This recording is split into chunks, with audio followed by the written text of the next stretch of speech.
Assalamualaikum warahmatullahi wabarakatuh. Jumpa lagi dengan Bu Nova dalam pembelajaran daring tema 9 Kayanya Negeriku, subtema 2 pembelajaran 4 untuk kelas 4. Yuk kita mulai. Keanekaragaman sumber daya alam mempermudah manusia dalam memenuhi kebutuhan hidupnya. Mengapa bisa demikian? Coba jelaskan. Karena sumber daya alam mempunyai hasil yang sangat banyak, seperti bahan makanan untuk kehidupan manusia. Jadi, jika sumber daya alam semakin berkurang, maka kebutuhan akan sulit terpenuhi. Jadi, hendaklah kita melestarikannya agar apa? Agar kebutuhan kita pun dapat terpenuhi dengan baik. Setiap kebutuhan manusia dapat terpenuhi, salah satunya diawali dengan pemanfaatan sumber daya alam. Sumber daya alam di Indonesia yang menyangkut kepentingan orang banyak dikelola oleh negara dan dipergunakan untuk sebesar-besarnya demi kemakmuran rakyat. Misalnya saja minyak bumi, gas, batu bara, dan air. Oleh karena itu, setiap orang memiliki hak yang sama untuk memanfaatkan dan menikmatinya. Meskipun demikian, setiap orang juga memiliki kewajiban untuk memanfaatkannya dengan bijak dan hemat. Lalu, kewajiban terhadap sumber daya alam di Indonesia. Sumber daya alam khususnya yang tidak dapat diperbarui lama-kelamaan semakin berkurang dan akhirnya habis. Oleh karena itu, kita harus melestarikannya.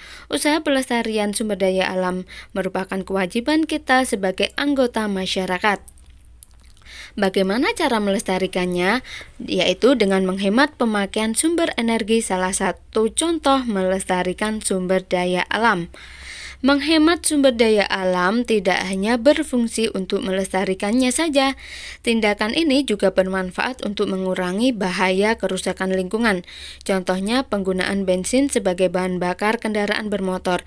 Asap kendaraan bermotor menyebabkan pencemaran udara. Berikut kewajiban terhadap sumber daya alam. Yang A. Mengurangi kegiatan yang dapat menghabiskan sumber daya alam. B. Pemanfaatan teknologi dan peralatan yang ramah lingkungan. C. Dapat melestarikan alam untuk menjaga ketersediaan sumber daya alam. Kemudian D. Melakukan reboisasi untuk menjaga ketersediaan sumber daya alam terutama air. E. Menggunakan energi alternatif. Nah, itu adalah kewajiban kita terhadap sumber daya alam. Hak memanfaatkan sumber daya alam, yaitu kekayaan sumber daya alam yang kita miliki, baik yang dapat diperbarui maupun yang tidak dapat diperbarui, bermanfaat bagi kelangsungan hidup masyarakat. Setiap anggota masyarakat mempunyai hak yang sama untuk memanfaatkannya.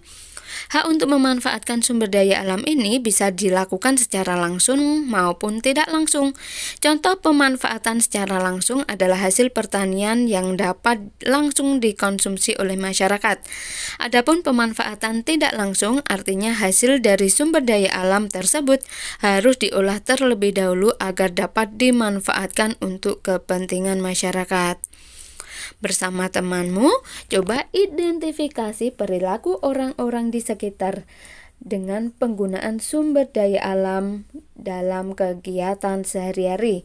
Nah, ini merupakan contoh-contoh perilaku di lingkungan sekitar kita dalam memanfaatkan sumber daya alam. Menggunakan listrik sehemat mungkin, mematikan alat listrik bila tidak digunakan, mengambil hasil hutan sesuai keperluannya saja, melakukan reboisasi, memakai bahan bakar fosil menghemat sehemat mungkin, dan lain sebagainya. Dan ini adalah perilaku yang tidak bertanggung jawab. Kalian bisa baca sendiri. Sumber daya alam yang dimiliki bangsa Indonesia, baik yang langsung bisa dimanfaatkan maupun yang masih harus diolah terlebih dahulu, sangat besar dalam mewujudkan kesejahteraan dan kemakmuran rakyat. Memanfaatkan untuk kesejahteraan rakyat. Di Indonesia sendiri banyak terdapat sumber daya alam yang dapat dimanfaatkan sebagai sumber energi seperti minyak bumi, batu bara, dan gas alam. Manfaat minyak bumi untuk kehidupan manusia. Minyak bumi merupakan salah satu sumber mineral yang sangat dibutuhkan manusia. Minyak bumi didapat dari sumbernya yang berada di bagian kerak bumi. Proses pengambilannya dengan cara dibor pada kilang-kilang minyak. Tidak bisa terbayang seandainya minyak habis. Kelangsungan hidup akan banyak masalah dan kekacauan. Nah, itu yang akan terjadi. Terbentuknya minyak bumi berlangsung selama jutaan tahun ketika tanaman dan hewan terkubur di lapisan kerak bumi. Semua sisa tanaman dan hewan tergerak ke kerak bumi oleh karena pergerakan lempeng bumi. Semua sisa tanaman dan hewan tersebut kemudian menjadi fosil dan bereaksi dengan gas alam. Reaksi akan mengubah fosil menjadi cairan hitam yang disebut dengan minyak bumi. Minyak bumi inilah yang memiliki banyak peran dalam kehidupan manusia.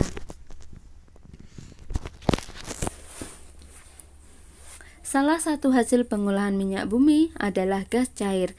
Gas cair merupakan produk dengan nilai lebih tinggi dibandingkan bahan bakar lainnya.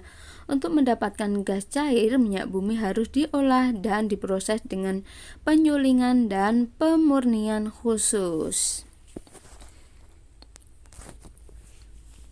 Minyak bumi harus diolah terlebih dahulu agar bisa dimanfaatkan. Proses pengolahan minyak bumi dilakukan secara bertahap dan bertingkat. Hasil dari pengolahan minyak bumi menjadi bahan bakar minyak residu seperti bensin, solar, bensol, oil, dan minyak tanah. Beberapa bahan bakar ini digunakan sebagai bahan bakar kendaraan bermotor. Hasil lain dari proses pengolahan minyak bumi juga sangat berperan dalam industri kimia. Beberapa produk dihasilkan dari olahan minyak bumi, antara lain cat minyak, cat dinding, cat besi, aspal, dan beberapa produk plastik. Hasil lain dari pengolahan minyak bumi ternyata juga masih bisa dimanfaatkan untuk kehidupan manusia. Wah, banyak sekali ya manfaatnya. Minyak mentah juga dapat menjadi sumber polimer. Polimer ini sangat penting sebagai komponen untuk beberapa jenis industri. Salah satu industri yang memakai polimer dari minyak bumi adalah industri pembuatan plastik. Jika kamu pergi ke dapur, ternyata banyak juga peralatan yang memanfaatkan minyak bumi. Alat-alat dapur seperti kulkas, kunci pintu, oven, kursi, dan meja ternyata juga menggunakan minyak bumi dalam proses pembuatannya. Minyak bumi digunakan sebagai sumber panas maupun produksi sampingan yang digunakan untuk mengolah aluminium, besi, ataupun baja. Berdasarkan bacaan di atas, coba kamu sebutkan gagasan pokok dan gagasan pendukungnya. Berikut gagasan pokok dan pendukung dari masing-masing paragraf.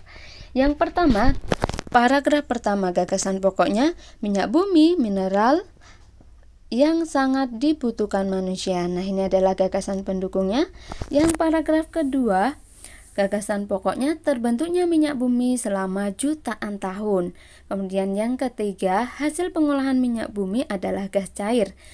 Paragraf keempat, gagasan pokoknya, hasil olahan minyak bumi berperan dalam industri kimia. Paragraf 5, minyak mentah menjadi sumber polimer. Gagasan pokok untuk paragraf 6, banyak peralatan memanfaatkan minyak bumi. Nah, itu adalah gagasan pokok dan gagasan pendukung masing-masing paragraf. Dari bacaan itu bisa diambil juga peta pikiran sebagai berikut. Proses pembentukan minyak bumi, yaitu terbentuknya minyak bumi terjadi ketika sisa tanaman dan hewan yang telah menjadi fosil bereaksi dengan gas alam.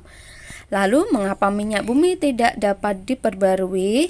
Minyak bumi termasuk sumber daya alam yang tidak dapat diperbarui karena proses pembentukannya itu berlangsung selama jutaan tahun.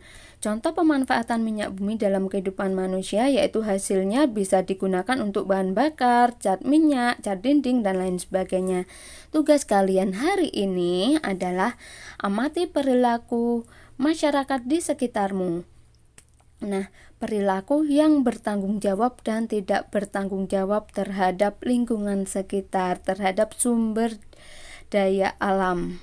Tadi sudah ada ya, kalian sebutkan masing-masing 5. tulis di buku kalian atau boleh juga di LKS kalian. Sekian, wassalamualaikum warahmatullahi wabarakatuh. Jaga kesehatan, tetap semangat, sampai jumpa.